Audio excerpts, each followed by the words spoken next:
Voilà maintenant que, mon pasteur veut voyager et ne sera plus présent à l'assemblée. Comment vais-je faire désormais quand mon enfant sera malade, vidé de son sang, affaibli par l'anémie? Qui viendra prier pour lui? Qui priera aussi pour moi, quand je ne me sentirai pas bien, quand mon commerce ne marchera plus? Qui, vraiment qui, viendra me remonter le moral et me redonner de la force, quand je serai à terre?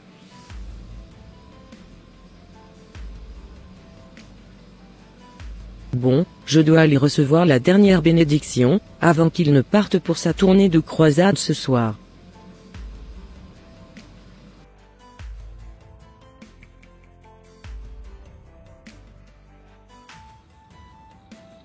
Comme je te le disais, tu restes quand même l'une de mes fidèles préférées, Sonia. J'espère que tu vas toujours continuer à venir à l'assemblée, même quand je ne serai pas là, pendant un petit moment. Oui, bien sûr. Je serai toujours au culte. Ok, ça marche. N'oublie pas de me transférer tes dîmes, sur mon compte bancaire. Surtout pas papa. Ça, ce n'est pas un truc à oublier, ça. Super Sonia. Tu as tout compris. Continue à bien jouer ton rôle dans l'assemblée, comme tu l'as toujours fait jusqu'à aujourd'hui, et on se tient au courant, pour la suite. Ok papa. Pourrais-je avoir une dernière bénédiction s'il te plaît? Oui bien sûr. Sois protégée ma fille, et que le Dieu de Paul t'accompagne. Amen. Merci beaucoup papa.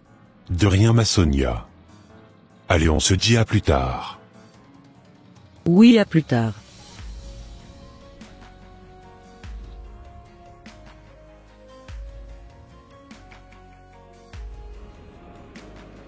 Bon, il est temps pour moi d'aller faire mes différentes croisades. C'est parti au moins pour 3 mois d'absence au pays.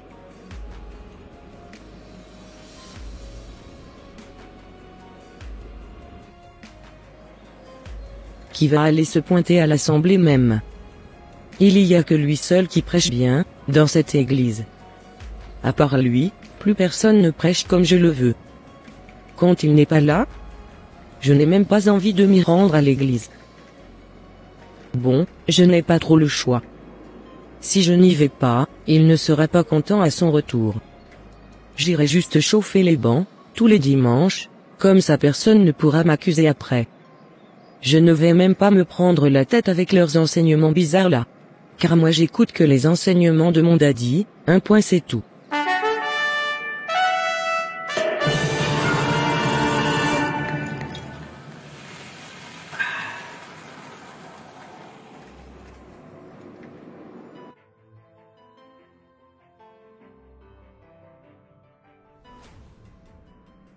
On verra qui sera le premier, désormais dans cette salle-ci. Rodrigo, apprête-toi à te faire voler ton intelligence, et ta mémoire. Dès ton entrée dans cette salle, une violente migraine t'assaillira. C'est à cet instant précis, que mes esprits commenceront à absorber toute ta chance. Je te le dis, c'est maintenant que les choses sérieuses commencent. J'ai juste hâte, maintenant, que tu mettes tes pieds dans cette salle.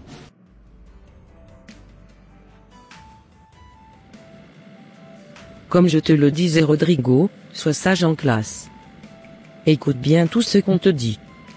Et respecte bien tes professeurs. D'accord maman, merci de me le rappeler. Mais je l'ai toujours fait, jusqu'à présent. C'est vrai mon fils. Je t'encourage à continuer sur cette lancée, et à bien travailler en classe. Continue toujours à me ramener de très bonnes notes à la maison. D'accord maman. Je n'ai plus du tout mon huile d'onction, que je t'applique d'habitude avant que tu ne partes au collège. Du coup, n'oublie pas d'adresser toi-même, des mots de prier à Dieu, avant d'aller en classe. Ok ça marche maman. Allez, on se dit à tout à l'heure. Oui à tout à l'heure.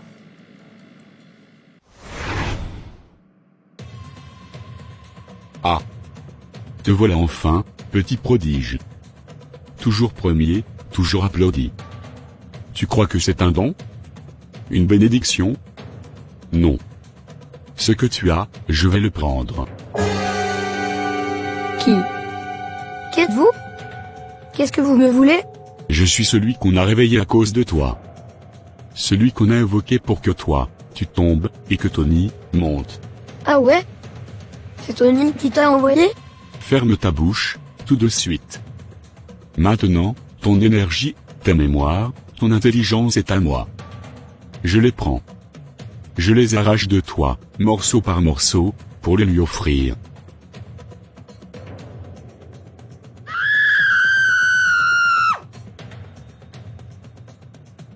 Tu vas tout perdre. Tes idées brillantes. Fini. Tes réponses rapides. Disparues. Tes rêves. Écrasés. Et chaque fois qu'il brillera, chaque fois qu'on l'applaudira, tu saigneras à l'intérieur. Pourquoi moi? Parce que dans ce monde, ceux qui montent ne le font jamais seuls. Il faut toujours en écraser un pour briller. Et aujourd'hui, c'est toi que l'on sacrifie. Non pas moi, ayez pitié. Pas du tout, avec moi c'est zéro pitié.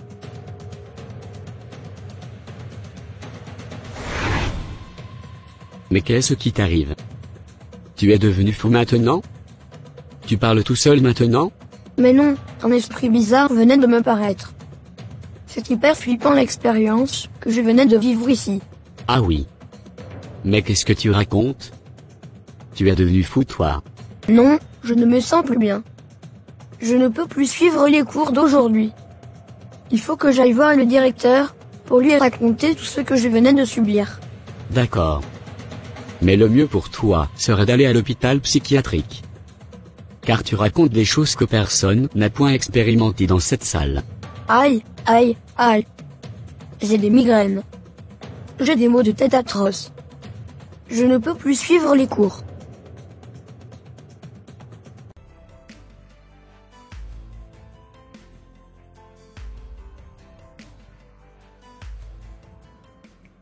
Je n'ai même pas encore fini de régler ce problème de clientèle et on vient de m'annoncer que mon fils est malade et que je devrais venir le chercher au collège. Je ne comprends plus du tout ce qui se passe. Depuis que mon papa spirituel est parti, et que l'huile d'onction qu'il m'a donnée d'appliquer sur mon fils, et sur la devanture de mon commerce, est finie. Plus rien ne marche dans ma vie. Ma vie est de plus en plus compliquée. Je suis vraiment déboussolé. Je ne sais plus quoi faire. Il faut absolument que je trouve une solution avant la fin de cette semaine. Bon, je m'en vais rapidement chercher mon fils.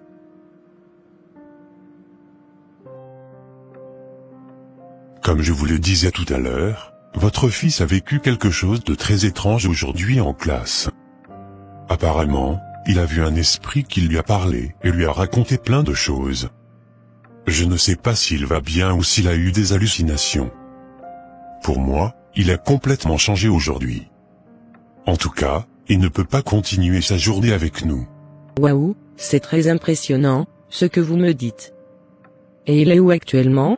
Il est dans la salle des profs, vous pouvez aller le voir. D'accord. Oh. Mon choupinou. Qu'est-ce qui t'arrive? Maman, je vais très mal. J'ai super mal au crâne.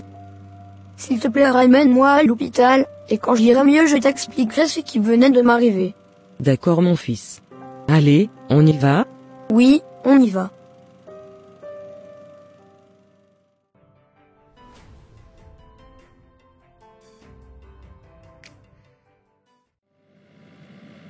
J'arrive pas à y croire.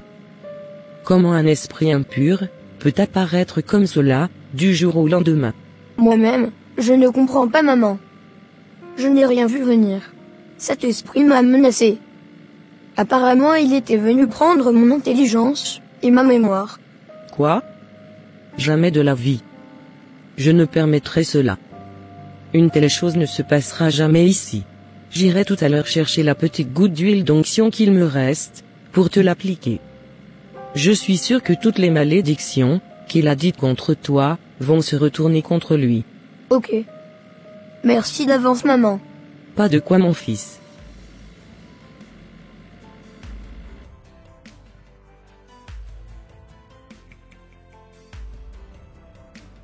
Après consultation, votre fils a de sévères maux de tête. Je pense que nous allons le garder ici quelques jours, pour pouvoir voir un petit peu comment son état va s'améliorer. D'accord docteur, mais je m'inquiète beaucoup pour lui quand même. Il n'y a pas lieu de s'inquiéter madame. Nous allons lui donner quelques médicaments pour calmer ses violents maux de tête. Je pense que normalement d'ici ce soir il ira mieux. Ok, ça marche. Arrêtez de vous inquiéter madame. Ça va aller. D'accord docteur. Ce n'est pas possible. Mon père spirituel ne décroche pas mes appels. Comment vais-je faire maintenant? Qui va pouvoir prier pour mon enfant maintenant?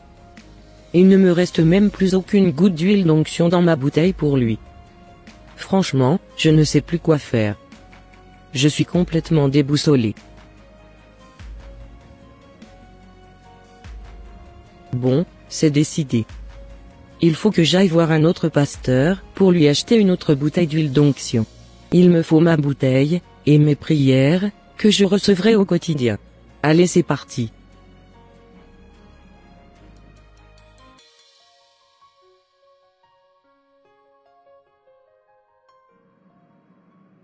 Bonjour pasteur, je suis désolé de venir sans rendez-vous, mais je n'en peux plus. Mon père spirituel est parti en voyage, je n'arrive plus à le joindre. J'ai besoin d'aide, et je ne savais plus vers qui me tourner, c'est pour ça que je suis venu vous voir. Bonjour ma sœur. Assieds-toi. Respire un peu. Que se passe-t-il exactement? C'est mon fils, il est à l'hôpital. Il ne va pas bien du tout. Et mon commerce est en train de s'écrouler. Plus rien ne fonctionne dans ma vie. J'ai l'impression d'être sous une malédiction, et je n'ai même plus d'huile d'onction chez moi. Est-ce que vous en vendez, pasteur? Je suis prête à l'acheter. Et s'il vous plaît, pouvez-vous venir prier pour mon fils? Et aussi pour mon commerce? J'ai vraiment besoin de vous. Ma sœur, que ton argent périsse avec toi, si tu crois que la faveur de Dieu s'achète. Ne sais-tu pas qu'il est écrit dans Acte 8 verset 20 ceci, que ton argent périsse avec toi, puisque tu as cru que le don de Dieu s'acquérait à prix d'argent. Tu crois vraiment que c'est une huile dans une bouteille, qui va faire fuir le diable, ou guérir ton enfant? Ce n'est pas l'huile, qui libère, c'est la puissance de Dieu, par le Saint-Esprit. Mais, je croyais que l'huile d'onction était nécessaire. L'huile d'onction dans la Bible était un symbole, un outil dans l'ancienne alliance. Mais aujourd'hui, dans la nouvelle alliance, l'onction vient directement du Saint-Esprit. Tu sais, il est écrit dans 1 Jean 2, verset 27 ceci, pour vous, l'onction que vous avez reçue de lui demeure en vous, et vous n'avez pas besoin qu'on vous enseigne, mais comme son onction vous enseigne toutes choses. Tu n'as pas besoin d'une huile spéciale pour prier. Tu as déjà reçu l'onction du Très-Haut. Ce n'est pas une bouteille qui porte la puissance, c'est la foi. Ok. Mais, et mon père spirituel? C'est lui qui prie toujours pour moi. Tu fais une erreur très grave en mettant ta foi en un homme. Tu sais, il est écrit dans Matthieu 23 verset 9 ceci. N'appelez personne sur la terre votre Père, car un seul est votre Père, celui qui est dans les cieux. Ton soi-disant père spirituel est un homme comme les autres. Il peut prier, oui, mais il n'est pas ton sauveur. Il ne mérite pas ce titre. Tu ne dois plus jamais idolâtrer un homme, même s'il porte un titre religieux. Jérémie 17, 5, nous dit ceci. Maudit soit l'homme qui se confie dans l'homme, qui prend la chair pour son appui. Tu dois apprendre à te tenir debout seul, en Christ. Ce n'est pas ton père spirituel qui a la puissance, c'est Jésus-Christ. Et toi, tu es son enfant, tu as la même autorité. Mais je ne me sens pas assez forte, pas assez sainte. Ce n'est pas une question de force, ni de perfection. C'est une question de foi. Marc 16 verset 17, nous dit ceci. Voici les miracles qui accompagneront ceux qui auront cru, en mon nom, ils chasseront les démons, ils imposeront les mains aux malades, et les malades seront guéris. Tu crois en Jésus? Alors tu as le pouvoir d'imposer les mains à ton enfant, et de prier, pour sa guérison. Tu sais, il est écrit dans Jacques 5 verset 15 ceci. La prière de la foi, sauvera le malade, et le Seigneur le relèvera. Tu es une fille du royaume. Tu n'as pas besoin d'un homme, pour prier à ta place. Tu as accès direct au trône de la grâce. Hébreux 4 verset 16 nous dit ceci. Approchons-nous donc avec assurance du trône de la grâce, afin d'obtenir miséricorde. Pasteur, vous venez d'ouvrir mes yeux. Je pensais faire le bien, mais je m'étais complètement trompé. Ce n'est pas grave. Dieu ne t'accuse pas, il t'appelle à grandir. Aujourd'hui, tu repars avec une foi renouvelée.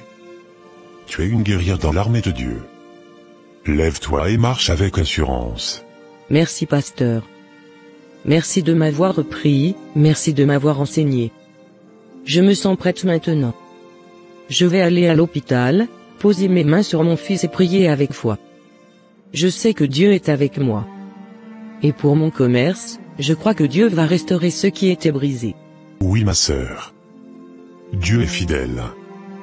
N'oublie jamais, Proverbe 3, 5, confie-toi en l'Éternel de tout ton cœur, et ne t'appuie pas sur ta sagesse.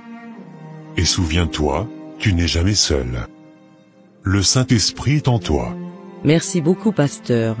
Ce que je ne comprends pas, pourquoi mon pasteur ne m'avait jamais enseigné ces choses auparavant? Il ne l'avait peut-être pas fait parce qu'il ne voulait pas te perdre. S'il te donne toutes les armes que nous possédons en Christ, peut-être que tu ne viendras plus vers lui pour demander quoi que ce soit. Alors que lui veut continuer à bénéficier de ta manne financière, pour pouvoir maintenir sa vie de luxe. C'est pourquoi de telles choses ne s'enseignent pas dans les églises. Oh! Pasteur, vous avez raison. Je comprends mieux maintenant. De toute façon, vous venez de m'ouvrir les yeux. Je sais à présent les armes que nous possédons en Jésus-Christ. Alléluia, rendons toute la gloire à Dieu ma sœur. Bon, je vais demander à partir. Ok, ça marche sœur. Que les anges de l'Éternel t'accompagnent. Merci beaucoup pasteur. Allez à bientôt. Oui, à bientôt.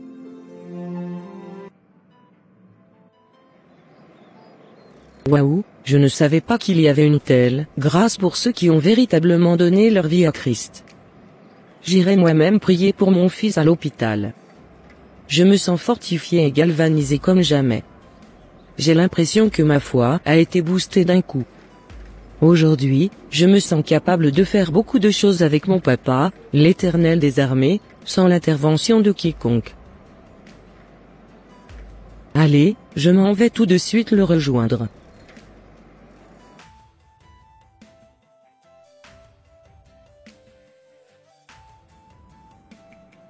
Comme je te le disais mon fils, je suis venu ici pour prier pour toi. D'accord maman. Allez prions.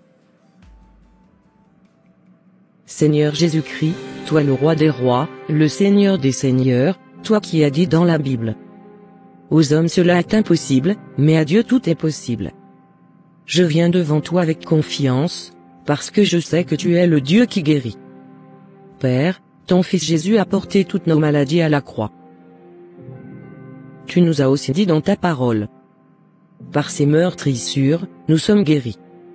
Alors aujourd'hui, je proclame que mon enfant est guéri, par la puissance du sang de Jésus-Christ.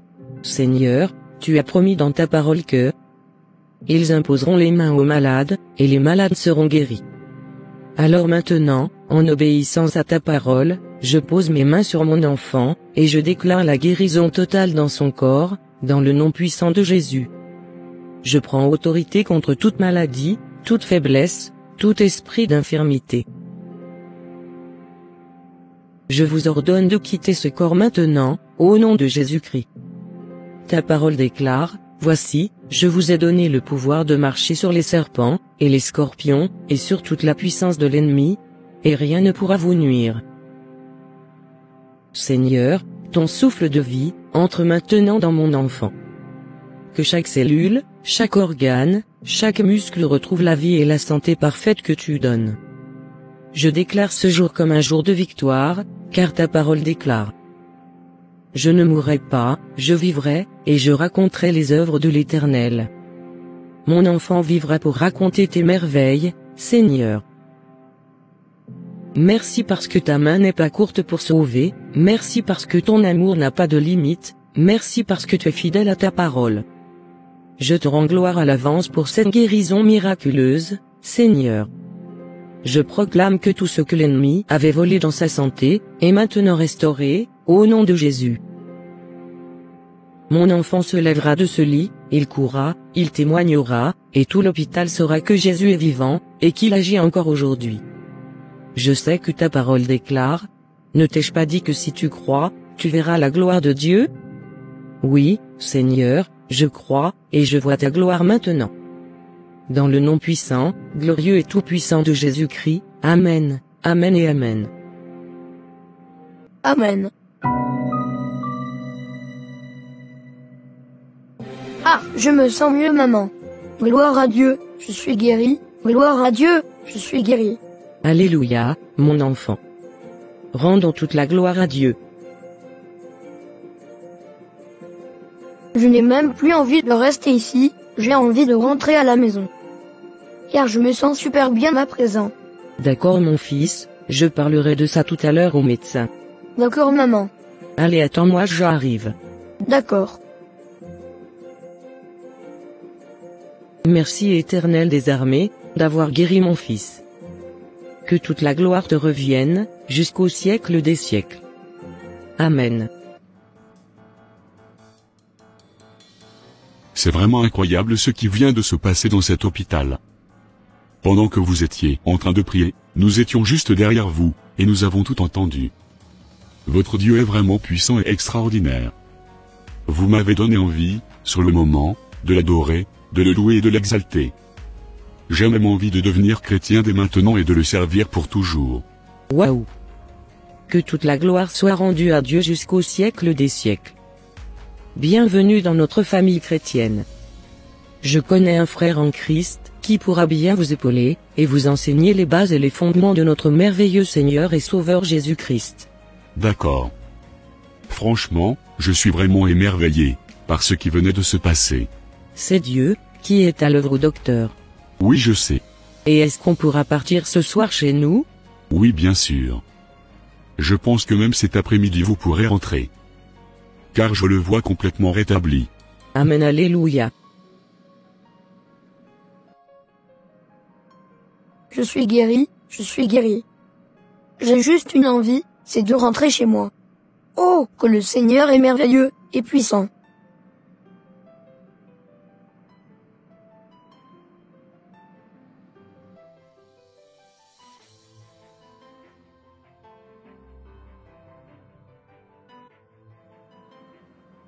Je bénis vraiment le Seigneur, que nous sommes rentrés à la maison hier soir avec mon fils. Maintenant il faut que je prie pour mon commerce. Seigneur mon Dieu, toi qui es le maître de l'or et de l'argent, toi qui ouvres les portes, que personne ne peut fermer. Aujourd'hui je viens devant toi avec foi. Ta parole déclare que l'Éternel t'ouvrira son bon trésor, le ciel, pour envoyer à ton pays la pluie, en son temps, et pour bénir tout le travail de tes mains. Alors aujourd'hui, je te prie, viens bénir mon commerce. Viens souffler, de nouveau la vie, surtout, ce que mes mains ont bâti. Père, tu as promis que tu es celui qui donne le pouvoir de réussir. Je me rappelle de cette parole, qui me dit souviens-toi de l'Éternel, ton Dieu, car c'est lui qui te donne de la force pour acquérir des richesses. Je reconnais que sans toi, je ne peux rien faire. Mais avec toi, je peux tout, car je puis tout par celui qui me fortifie. Seigneur, je te demande pardon, si j'ai compté sur mes propres forces. Aujourd'hui, je te rends mon commerce entièrement. Il n'est pas mon commerce, il est le tien. Père, je me rappelle de cette parole qui nous dit aussi. Que la grâce de l'Éternel notre Dieu, soit sur nous, affermis l'ouvrage de nos mains. Alors je te demande, affermis l'ouvrage de mes mains. Attire de nouveaux clients par ta faveur surnaturelle. Ouvre les portes que je ne peux pas ouvrir moi-même. Envoie la pluie de ta bénédiction, sur mon activité. Je viens briser, dans le nom puissant de Jésus-Christ, toute malédiction, toute sécheresse spirituelle, tout blocage contre ce commerce. Je déclare, aucune arme forgée contre moi ne prospérera. Toute œuvre de l'ennemi contre mon entreprise est détruite maintenant. Seigneur, tu as dit, tout ce qu'il fait lui réussit. Alors je déclare avec foi, tout ce que je fais dans ce commerce réussira, au nom de Jésus. Je proclame la vie, la prospérité, l'abondance, la faveur et la multiplication sur ce lieu. Je proclame que la lumière de Christ brillera dans mon entreprise, que chaque personne qui entrera ici sente ta paix et ton amour. Merci Seigneur, parce que je sais que tu es fidèle. Tu n'es pas un homme pour mentir, ni un fils d'homme pour te repentir. Je te loue déjà pour les nouveaux clients qui arrivent, pour les opportunités nouvelles qui se lèvent, pour la restauration totale que tu amènes. Je scelle cette prière dans le sang précieux de Jésus, et je déclare que ce commerce deviendra un témoignage vivant de ta gloire. Dans le nom tout-puissant, glorieux et incomparable de Jésus-Christ, j'ai prié. Amen, Amen et Amen. Bon, je vais aller ouvrir mes portes maintenant.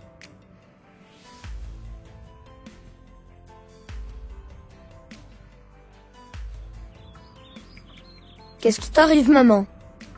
Pourquoi tu as autant de joie aujourd'hui?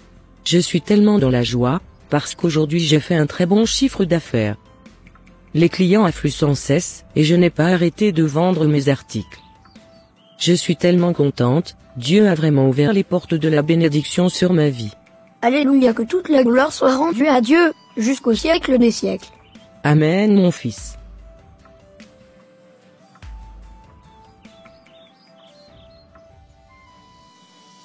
Waouh! C'est incroyable ce que je viens d'apprendre.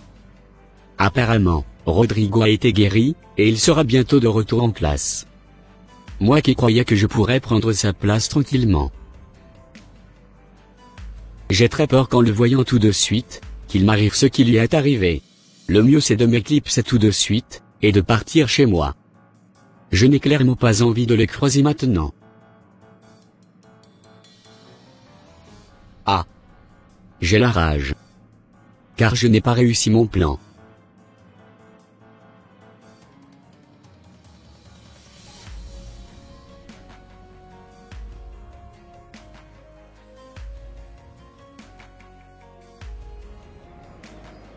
Bon.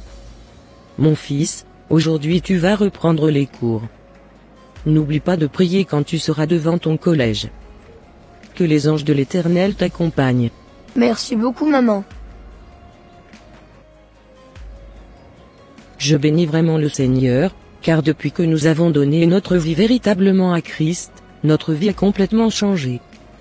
Nous n'avons même plus besoin d'intermédiaire, pour aller vers notre merveilleux Seigneur et Sauveur, Jésus-Christ de Nazareth.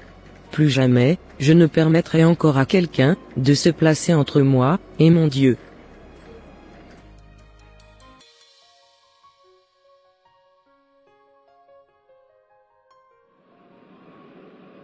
Enfin, je vais pouvoir rentrer chez moi. J'ai bien aimé la croisade à laquelle j'avais participé. Car, je me suis fait un peu de sous. Ce que je ne comprends pas. Il y a une de mes filles spirituelles qui devrait normalement m'envoyer sa dîme. Cependant, durant ces 3 derniers mois, je n'ai pas reçu son virement. À mon arrivée, je l'appellerai pour lui dire de passer me voir au bureau.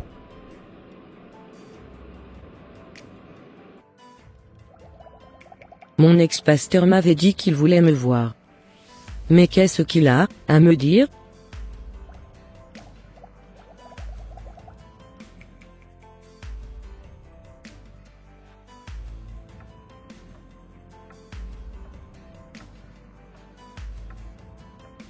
Cela fait quelques heures que j'attends ma fille spirituelle. Mais pourquoi elle tarde à venir? Ah! C'est elle. Je vais pouvoir récupérer les 3 mois de dîme qu'elle n'avait pas payés. Bonjour. Bonjour ma fille. Tu peux t'asseoir. Non merci. Je ne veux pas beaucoup attendre, car je dois vaquer à mes occupations. Tu as changé, hein? Depuis quand est-ce que tu parles à ton père spirituel de la sorte? Pourquoi es-tu distante? Dis-moi, 3 mois sans payer ta dîme. Tu penses que tu vas t'en sortir comme ça? Écoute-moi bien. Si tu ne régularises pas rapidement ta situation, moi, je ne prierai plus pour toi. Quand ton enfant sera malade, ne compte plus sur moi. Tu seras désormais seul face à tes problèmes. Laisse-moi te dire que, je ne suis pas seul. Le Seigneur Jésus-Christ est avec moi. Tu sais, je respecte ta fonction. Mais aujourd'hui, j'ai compris comment adorer véritablement Dieu. J'ai développé une relation personnelle avec lui. Je peux moi-même prier pour mon enfant et Dieu m'écoutera. Toi?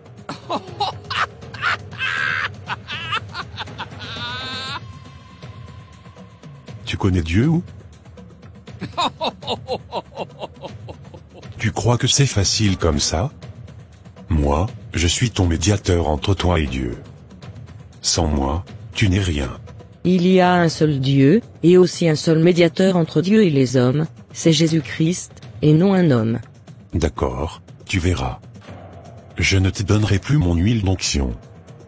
D'ailleurs, comme tu veux faire à ta tête, je te maudis aujourd'hui. Moi, je te bénis. Car Jésus nous a dit, bénissez ceux qui vous maudissent, priez pour ceux qui vous maltraitent, et qui vous persécutent. Et sache que Jésus-Christ m'a donné l'autorité, le pouvoir de marcher sur les serpents et les scorpions, et sur toute la puissance de l'ennemi, et rien ne pourra me nuire. Tu crois que tu peux marcher seul sans ma couverture spirituelle? Je n'ai pas donné ma vie à une église, ni à un homme. J'ai donné ma vie à Jésus-Christ. La Bible dit, si donc le Fils vous affranchit, vous serez réellement libre. Aujourd'hui, je suis libre en Jésus. Libre? Tu n'es rien sans mon onction.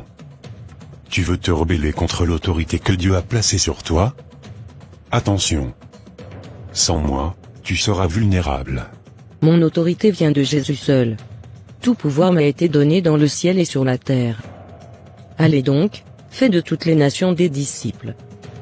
C'est le Seigneur Jésus qui m'envoie, pas toi. Je te maudis encore, et encore au nom du Seigneur. Tu regretteras ton arrogance. Aucune arme forgée contre moi ne réussira, et je condamnerai toute langue qui s'élève contre moi en justice. Ta malédiction est sans effet sur un enfant de Dieu, né, de nouveau. Le véritable signe d'un serviteur de Dieu, ce n'est pas le contrôle, ni l'intimidation. C'est l'amour, l'humilité et la vérité. Aujourd'hui, je choisis de marcher dans la lumière de Christ. Ton pouvoir sur moi est brisé.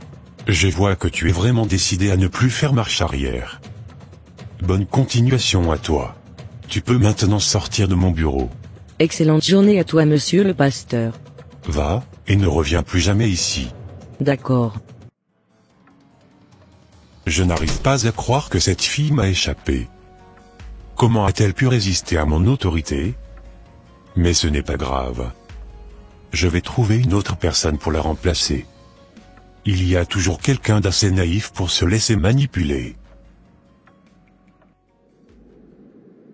Je ne pouvais jamais imaginer que cet homme que j'avais tant respecté, que j'avais presque pris pour un sauveur, allait un jour me maudire. Mais aujourd'hui, je ne suis plus un bébé spirituel. Il me suffit de marcher dans la parole de Dieu, de respecter les préceptes de l'évangile de Christ, et l'Éternel des armées protégera moi, mon enfant, et toutes mes entreprises. Merci Seigneur. Merci de t'être révélé à moi au travers de cet évangéliste. Merci pour ta lumière. Merci pour ta vérité. Sois élevé jusqu'au siècle des siècles. Amen. Chers frères et sœurs en Christ, sachez que, quand vous acceptez Jésus-Christ dans votre vie, vous n'êtes plus une personne ordinaire. Dieu vous a donné une puissance spirituelle extraordinaire. Laisse-moi te dire que, Dieu nous a donné l'autorité. Jésus a dit dans Luc 10, verset 19 ceci. Voici, je vous ai donné le pouvoir de marcher sur les serpents et les scorpions, et sur toute la puissance de l'ennemi, et rien ne pourra vous nuire.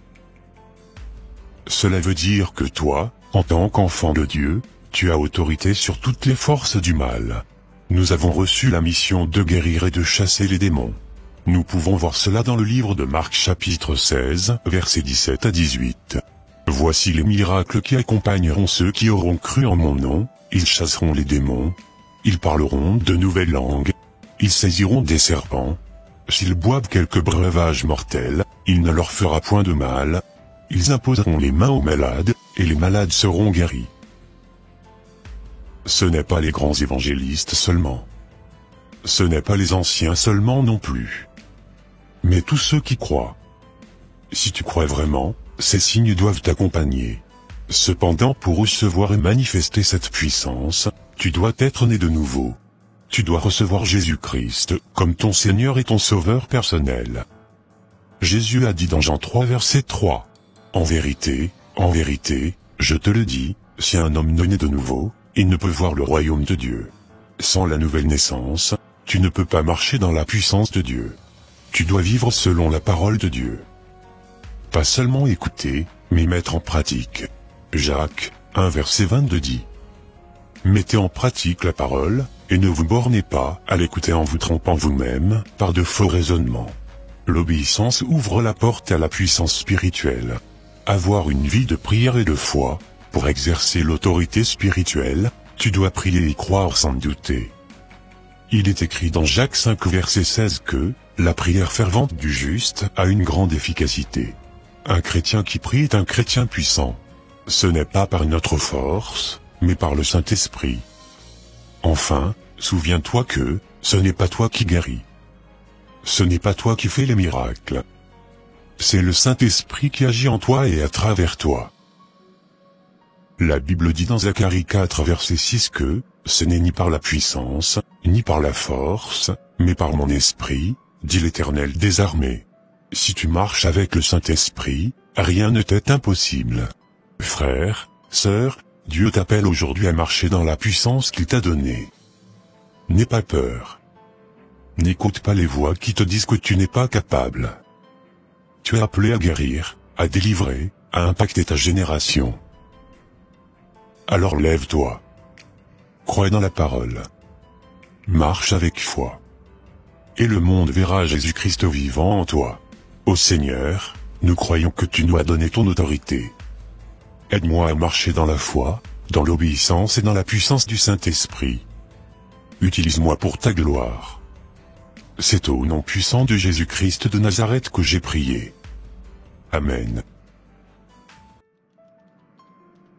Bon, je m'en vais au travail. D'accord. Mais tu n'as même pas pris ton petit déjeuner. Ce n'est pas possible. T'as décidé de m'interroger tous les matins maintenant? Tu veux pas aussi savoir combien de fois j'ai respiré dans la nuit tant qu'on y est? Je voulais juste m'assurer que t'avais mangé quelque chose, c'est tout. J'ai pas besoin de nourrice, j'ai besoin de paix. Laisse-moi tranquille. D'accord. Mais qu'est-ce que tu as, chérie? Pourquoi pour un oui ou un non tu piques des crises de colère comme ça? Pourquoi tu me poses cette question? Chérie, tu te rends pas compte, mais tu es devenu insupportable. Pour un oui ou pour un non, tu cries, tu t'énerves.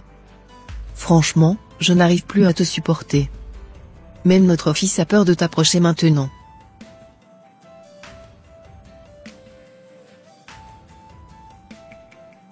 On est des chrétiens. On ne peut pas laisser la colère nous détruire comme ça. Tu dois prier, demander à Dieu de te libérer de cet esprit de colère. Si tu fais ça, je suis sûr que tout ira mieux pour nous. Arrête. Tu n'as pas à me parler de ça. Tu n'es pas Dieu. Tu ferais mieux de t'occuper de toi, et de me laisser tranquille. Ok. Bonne journée quand même, dans la paix du Seigneur Jésus-Christ. Merci. Au revoir. Bonne journée, papa. Quand tu rentreras, je te montrerai mes tableaux. Ceux que j'ai peints hier. Tu vas voir, je les ai faits pour toi. Montre-les à ta mère. J'ai pas le temps pour ça. Mais papa, pourquoi t'es jamais gentil avec moi? Ou avec maman? Le papa de mes amis, lui, il rigole avec eux, il les embrasse. Moi je préfère aller chez eux, au moins je me sens bien là-bas. Je fais ce que je peux. Et c'est comme ça que j'ai été élevé. On m'a pas appris à faire des câlins, ou à parler gentiment. Moi on m'a éduqué à la dure, alors c'est comme ça que je t'élève. Bon, je m'en vais. D'accord papa. Au revoir. Au revoir. J'ai été élevé à la dure. Moi, on me parlait pas avec des sourires, et des bonbons. C'est ma nature, c'est comme ça que je suis. Je suis pas le pote de quelqu'un, ni leur clown, ni leur peluche. Tout le monde doit m'accepter tel que je suis.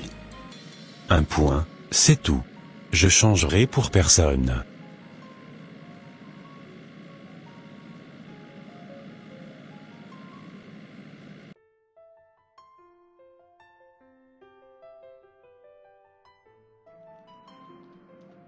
Qu'est-ce qu'il y a, mon cœur? Papa, il ne veut pas voir mes tableaux. Il m'a encore crié dessus. J'ai l'impression qu'il ne m'aime pas. Et qu'il t'aime pas non plus. Pourquoi il est méchant tout le temps? Mon garçon, ton papa t'aime. Il nous aime, très fort. Mais en ce moment, il a du mal à montrer son amour. Il est fatigué, en colère. Et surtout, il a mal à l'intérieur. Alors pourquoi il nous fait mal, à nous? Parce qu'il ne sait pas encore comment guérir. Mais Dieu, lui, sait comment faire. Tu sais quoi? On va prier pour papa, toi et moi. Et tu vas voir, par la grâce de Dieu, tout va changer. Ton papa, c'est un homme bien. Il a juste besoin de retrouver la paix. Et Dieu va l'aider. D'accord, ça marche. Prions alors. Parfait. Ô, Seigneur Dieu Tout-Puissant. Je viens devant toi le cœur lourd. Depuis que je me suis marié, je découvre un homme plein de colère. Un homme blessé, dur, fermé. Je sais qu'il m'aime, qu'il aime notre enfant, mais il ne sait pas comment aimer. Père, il a grandi sans tendresse, sans paix. Il ne connaît que l'autorité et la peur. Et maintenant, c'est avec ça qu'il essaie de construire sa famille. Mais Seigneur, cette maison souffre. Mon cœur souffre. Et Nathan, notre petit garçon, ne reconnaît plus son papa. Seigneur, je t'en supplie. Change son cœur. Brise ce mur de colère qu'il traîne depuis l'enfance. Guéris ses blessures cachées. Ta parole dit dans Ézéchiel 36 verset 26 que « Je vous donnerai un cœur nouveau, et je mettrai en vous un esprit nouveau. » Fais-le pour mon mari, Seigneur. Donne-lui ce cœur nouveau. Un cœur doux, rempli de ton amour. Ta parole dit « Un esprit doux et paisible est d'un grand prix, devant Dieu. » Apprends-lui à devenir cet homme doux. Qu'il retrouve la paix, qu'il apprenne à aimer comme toi tu aimes. Je ne veux plus survivre, dans mon mariage, Seigneur. Je veux vivre. Je veux voir mon enfant grandir dans un foyer où règne la joie, la paix et l'amour. Pas dans la peur, pas dans les cris. Je crois que rien ne t'est impossible. Alors je te confie mon mari. Transforme-le, Seigneur. Sauve notre famille. C'est au nom puissant de Jésus-Christ, de Nazareth que j'ai prié. Amen. Amen. Maintenant nous allons nous apprêter, pour aller faire les courses au supermarché. D'accord, maman.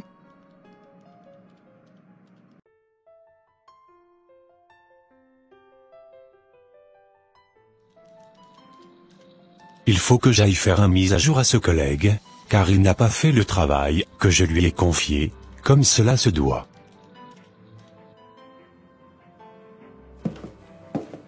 Ce n'est pas possible. Il se dirige encore vers mon bureau. J'espère qu'il n'a pas encore des reproches à me faire. Car je commence vraiment à être fatigué de son comportement.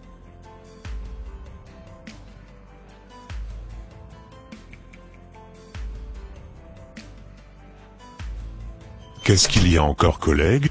Le travail que tu m'as rendu, comment tu l'as fait? Je l'ai fait comme tu l'as dit, et j'ai aussi rajouté quelques touches personnelles. Dis plutôt que tu l'as fait à ta sauce. Ce n'est pas du tout ce que je t'ai demandé. J'ai juste pris un peu d'initiative. T'inquiète, c'est bien argumenté. T'as pas remarqué? On avait dit qu'on suivait mon plan. Tu te prends pour qui a décidé tout seul? Et, respire. C'est pas si grave, on peut t'ajuster ensemble. Toujours à faire n'importe quoi, toi. Tu veux que je te montre comment on bosse sérieusement? Waouh, du calme. Ce n'est qu'un rapport, pas la fin du monde. J'ai le droit de m'énerver, car j'aimerais que ce travail soit bien fait. Arrête de me parler sur ce ton maintenant. Je te rappelle que tu n'es pas mon chef.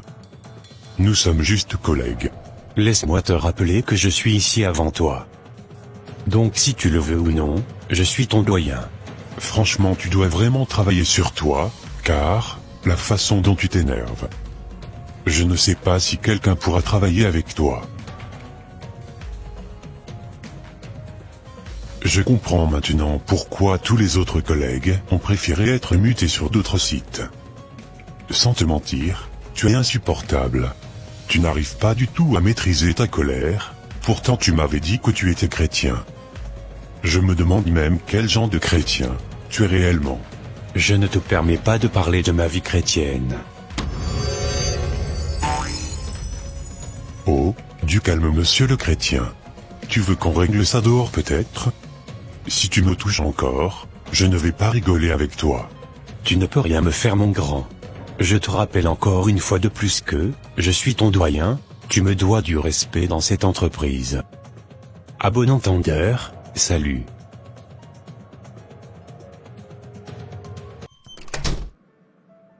Toujours en train de m'humilier. Je commence vraiment à en avoir marre. Cela fait juste 3 mois que j'ai commencé à travailler ici. Je sens que je ne vais pas rester non plus très longtemps. Car il est propre impulsif. Pour un oui, ou un non, il se met en colère. Il n'arrive pas du tout à se contrôler. Je pense qu'il a un sérieux problème ce mec. Je ne me laisserai pas faire. J'irai le signaler à notre supérieur. Car, ses dégâts sont énormes.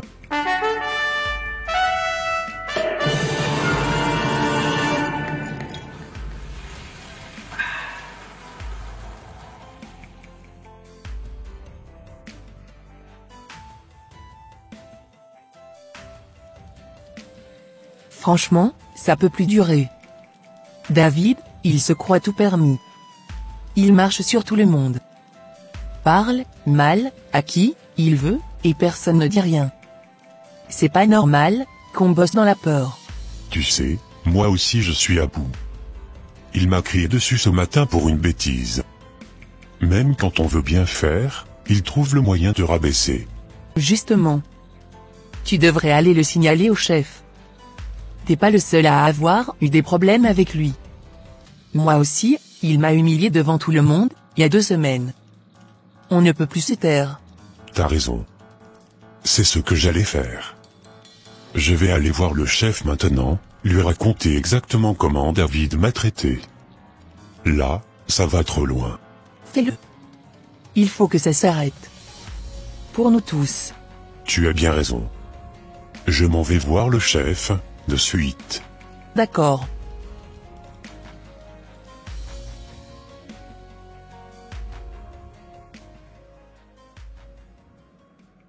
Comme je vous le disais monsieur Jonathan. Voilà ce qui s'est passé entre moi et mon collègue. Ne t'en fais pas. Je vais discuter avec lui tout à l'heure. D'accord, ça marche. Cela me ferait grave plaisir. Ok, ça marche.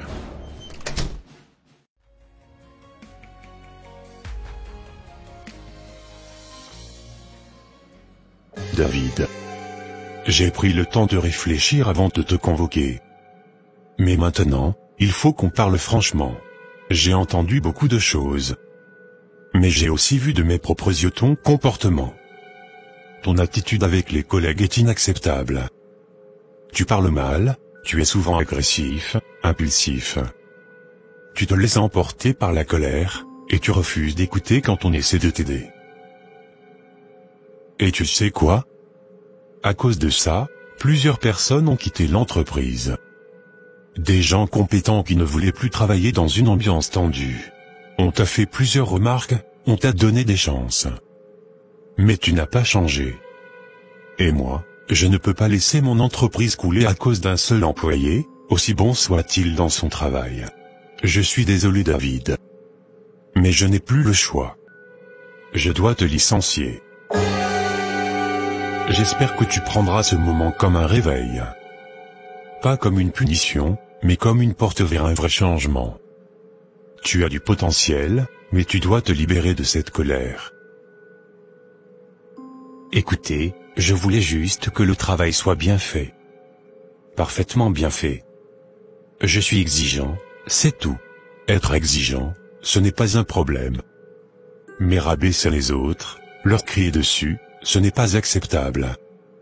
Tu n'es pas leur supérieur, tu es un employé comme les autres. Mais s'ils faisaient les choses correctement, je n'aurais pas besoin d'intervenir aussi souvent. Non, David.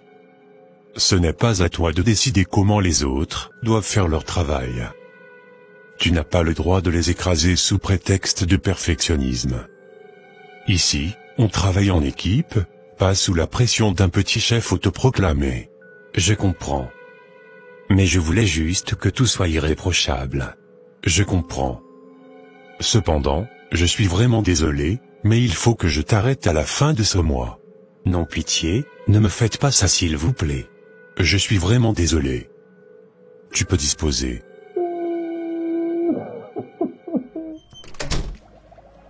Voilà. Ce n'est pas tout le monde qu'on écrase. J'espère bien que pour cette fois-ci, tu comprendras la leçon.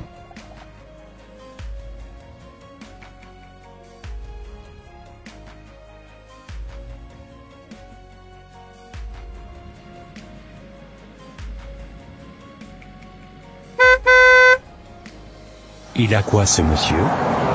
Mais pourquoi roule-t-il aussi vite comme ça? Je n'arrive pas à croire que je vais perdre mon travail. Oh mon Dieu, pourquoi tu permets cela? Il a quoi ce monsieur? Pourquoi pleure-t-il ainsi depuis tout à l'heure? Je vais m'approcher de lui pour savoir ce qui lui arrive. Bonjour. Excusez-moi, monsieur. Vous avez l'air soucieux.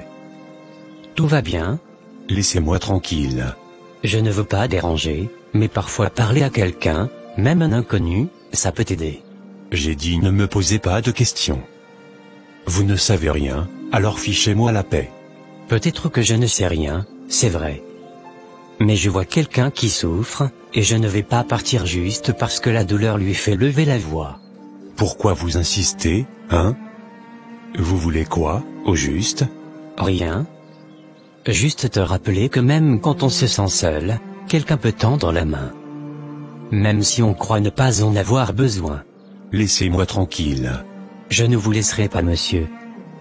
Car je ressens une grande tension en vous. C'est comme si une tempête grondait à l'intérieur.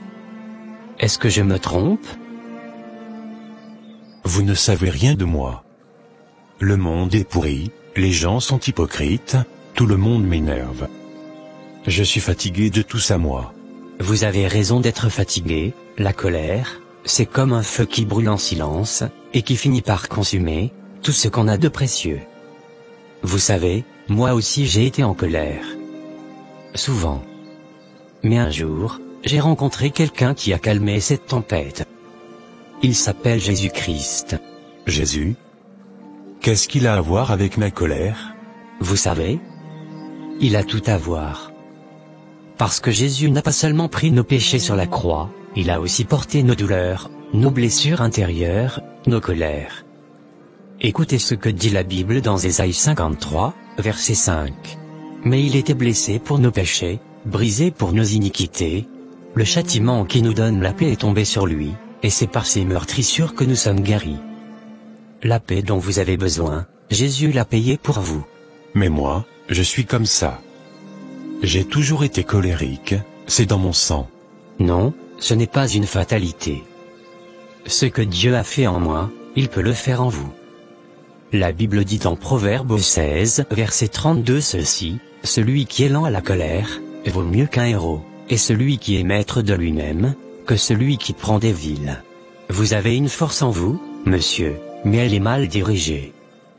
Ce n'est pas une honte d'être blessé. Mais c'est dangereux de vivre sans guérison. La colère est comme une prison invisible. Elle vous coupe des autres. Elle détruit votre santé. Elle vous isole. Elle vous fait dire des choses que vous regrettez. Et souvent, elle cache une douleur plus profonde, un rejet, une trahison, une injustice non digérée. Éphésiens 4 versets 26 à 27 nous dit ceci, « Si vous vous mettez en colère, ne péchez point. Que le soleil ne se couche pas sur votre colère, et ne donnez pas accès au diable.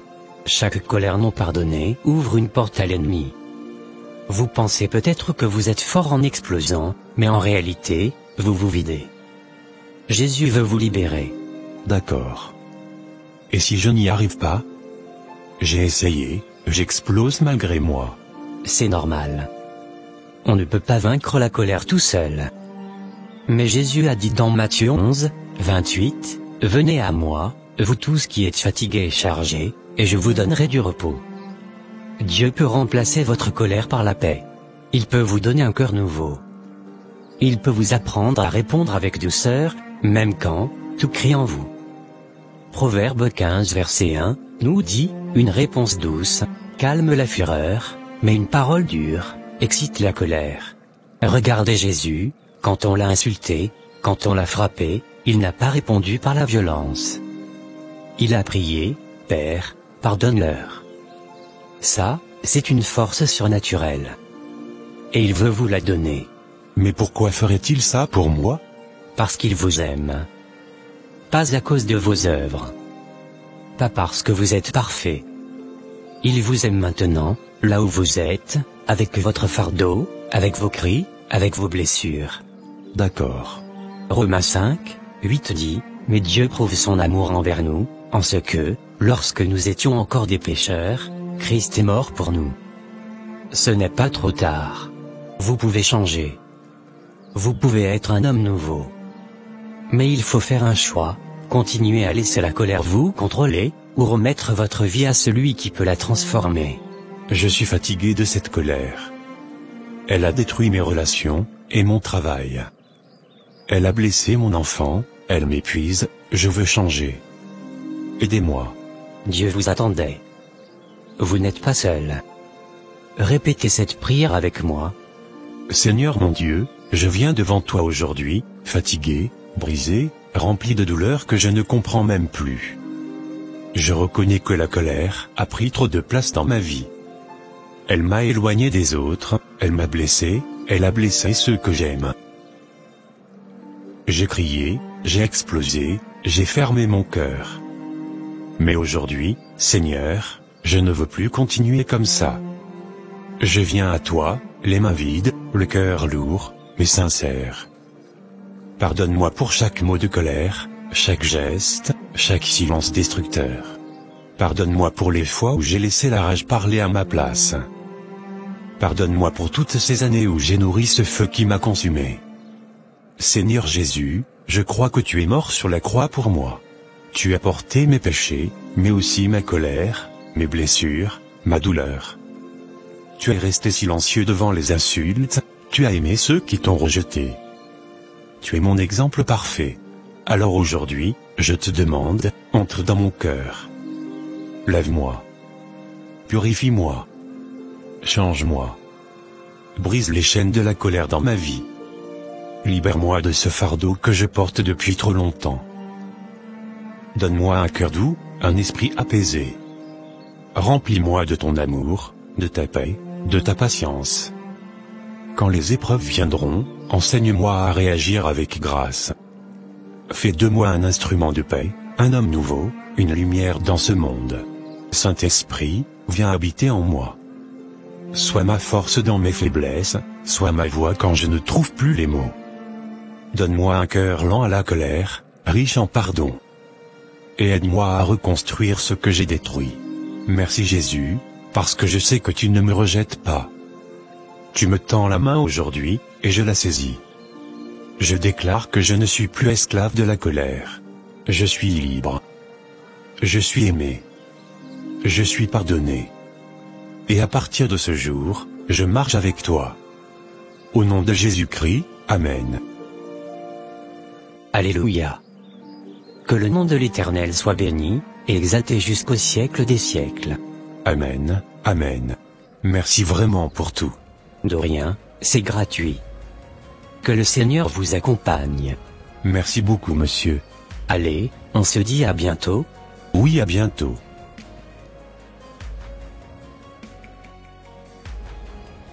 Je bénis vraiment le Seigneur d'avoir rencontré ce monsieur aujourd'hui. Car vraiment grâce à lui, j'ai compris que j'étais vraiment en erreur. Que toute la gloire soit rendue à Dieu jusqu'au siècle des siècles.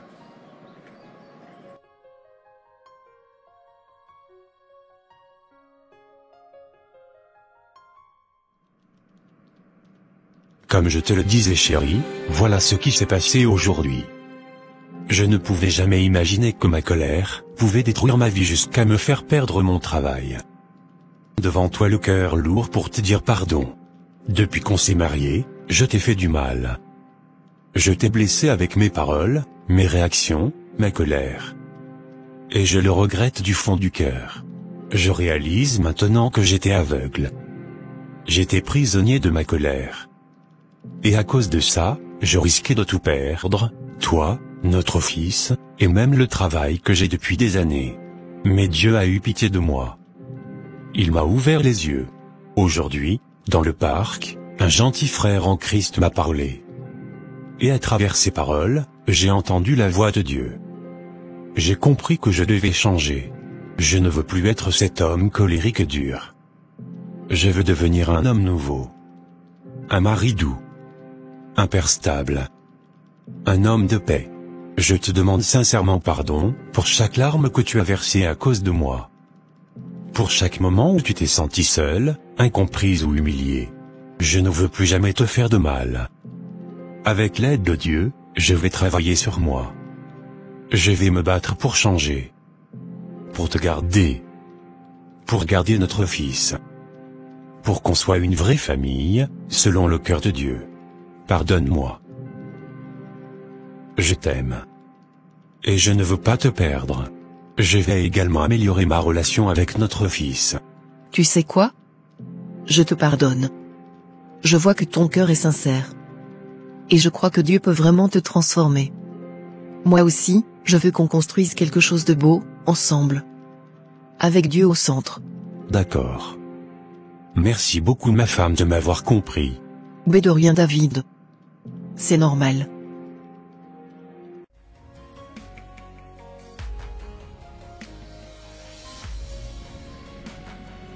Mon fils. J'aimerais te parler un instant. Je t'écoute, papa. Tu sais, je réalise que ces derniers temps, je n'ai pas été le papa que tu mérites. Je me suis souvent mis en colère, j'ai crié, j'ai été dur avec toi. Et je sais que ça t'a blessé. Je te demande pardon. Je t'aime très fort. Et avec l'aide de Dieu, je vais changer. Je vais devenir un papa meilleur. Tu comptes beaucoup pour moi. Je ne veux plus être ce papa qui fait peur. Je veux être un papa qui aime, qui écoute, qui protège. Je t'aime très fort. Et avec l'aide de Dieu, je vais changer. Je vais devenir un papa meilleur. Tu comptes beaucoup pour moi. Je te pardonne, papa. Merci beaucoup, papa chéri, pour tous ces mots doux que tu venais de prononcer à mon encontre. Que Dieu soit loué jusqu'au siècle des siècles. Amen et merci mon fils.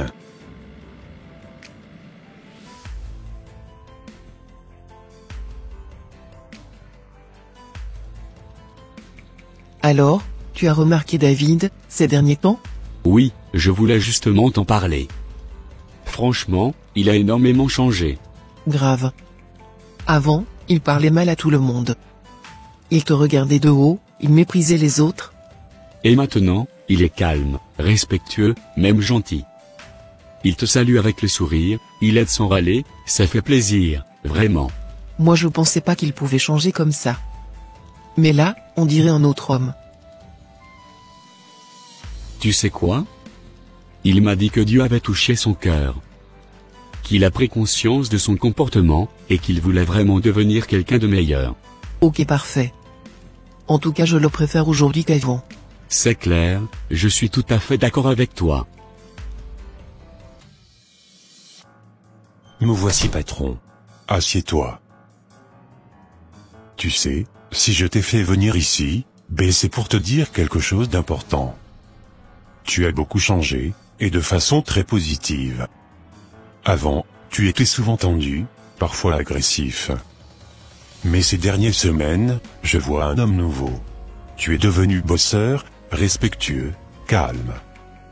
Tu fais ton travail avec sérieux et humilité. Et honnêtement, j'ai été impressionné. J'avais pensé à te licencier, mais j'ai eu à cœur de te garder. Tu mérites ta place ici. Merci beaucoup, patron, mais je ne peux pas accepter ce compliment sans dire la vérité. C'est Dieu qui a changé mon cœur. J'étais en train de me détruire. J'allais tout perdre, ma famille, mon travail, ma paix. Mais Dieu m'a parlé, il m'a corrigé, et il m'a relevé. Je vous remercie de me garder dans cette entreprise. Je ne vous décevrai pas. Je vais continuer à donner le meilleur de moi-même, avec l'aide de Dieu. Je suis fier de toi, David. Continue comme ça. Merci beaucoup, patron. Tu peux disposer. D'accord. Béni soit l'Éternel, le seul vrai Dieu qui n'abandonne jamais ses enfants. Merci vraiment, Père, de m'avoir restitué mon travail. Que toute la gloire te revienne jusqu'au siècle des siècles. Amen. Chers frères et sœurs en Christ, sachez que la colère est une émotion que tout le monde peut ressentir. Mais si elle n'est pas contrôlée, elle peut détruire ta vie, ton couple, tes enfants, ton travail, ta famille, et même ta relation avec Dieu. La colère détruit le couple, mari et femme. Quand un homme ou une femme se met tout le temps en colère, cela crée des disputes, de la peur, et de la distance dans le couple. Proverbe 15 verset 1 dit. Une réponse douce calme la fureur, mais une parole dure excite la colère. Proverbe 29 verset 22 dit. L'homme colérique excite des disputes, et l'irritable commet beaucoup de fautes. Une personne colérique dans le couple blesse l'autre, parfois par des mots, parfois par des actes. Avec le temps, l'amour s'éteint. Même les plus belles relations peuvent se briser. La colère détruit les enfants. Les enfants apprennent en regardant leurs parents. Un parent colérique peut faire peur à ses enfants, les rendre tristes, ou même violents à leur tour. Éphésiens 6 verset 4 dit. Et vous, pères, n'irritez pas vos enfants, mais élevez-les en les corrigeant et en les instruisant selon le Seigneur. Un enfant qui grandit dans la peur ne se sentira pas aimé. Il peut se fermer, devenir rebelle, ou se sentir rejeté. La colère détruit le mariage. Un mariage solide a besoin de paix, de pardon et de patience. La colère constante détruit la confiance et la paix dans la maison. Colossiens 3 verset 8 dit. Mais maintenant, renoncez à tout cela, à la colère, à l'animosité, à la méchanceté, aux insultes. Quand il n'y a que des cris, des accusations, des colères, le mariage devient un champ de bataille, pas un lieu de paix. La colère détruit ton travail. Une personne colérique au travail peut avoir des conflits avec ses collègues ou ses chefs. Cela peut causer des sanctions, voire la perte du travail. Proverbe 14 verset 17 dit ceci. Celui qui est prompt à la colère fait des sottises. Être colérique au travail montre un manque de maîtrise de soi, ce qui est mal vu dans le monde professionnel. La colère détruit les relations familiales. La colère répétée crée des divisions dans la famille. Des frères qui ne se parlent plus, des sœurs qui se détestent, des parents rejetés. Proverbe 15 verset 18. Un homme violent excite les querelles, mais celui qui est lent à la colère apaise les disputes.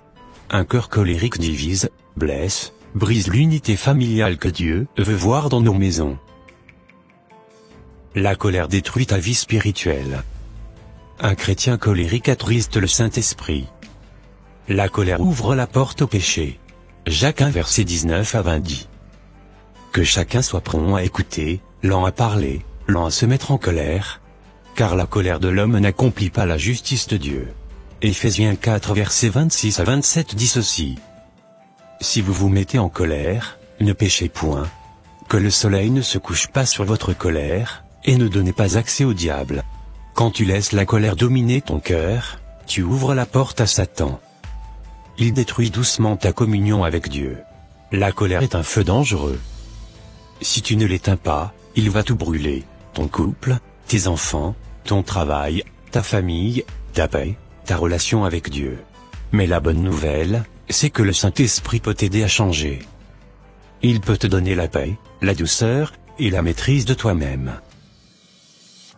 Ô Seigneur, délivre-nous de la colère.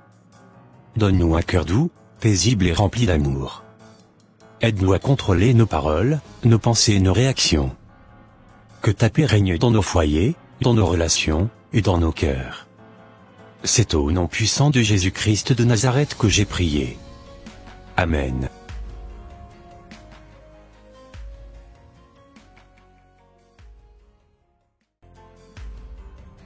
Et voilà, mes frères et sœurs en Christ, ça sera tout pour cette vidéo aujourd'hui.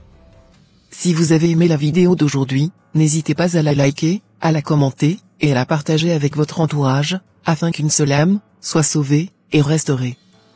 Et s'il vous plaît, n'oubliez pas de vous abonner à la chaîne Les Ateliers d'André, pour ne rater aucune de nos prochaines vidéos.